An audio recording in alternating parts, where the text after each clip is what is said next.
भारत की राज्यसभा को उच्च सदन और परमानेंट हाउस भी कहा जाता है। इसे परमानेंट हाउस इसलिए कहा जाता है क्योंकि यह कभी भंग नहीं होता।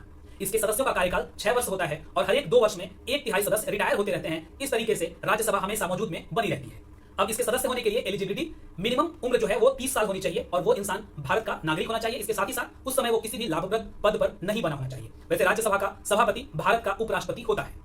अब इसके चुनाव की तरफ नजर डालते हैं कि इसका चुनाव कैसे होता है, उस फॉर्मूले को समझने की कोशिश करते हैं। तो एक बात तो तय है कि जिस भी पार्टी के विधायकों की संख्या सबसे ज्यादा होती है उस पार्टी के राज्यसभा के सदस्य की जीत लगभग तय होती है। लेकिन थोड़ा सा फॉर्मूला जरा सा कॉम्प्लिकेटेड है, उसको हम समझ लेते हैं। मान लीजिए किसी भी राज्य में कुल विधानसभा में सीटों की संख्या 100 है और उस राज्य में मौजूदा राज्यसभा के लिए जो खाली सीटें हैं उसकी संख्या 3 है। अब समझ गए?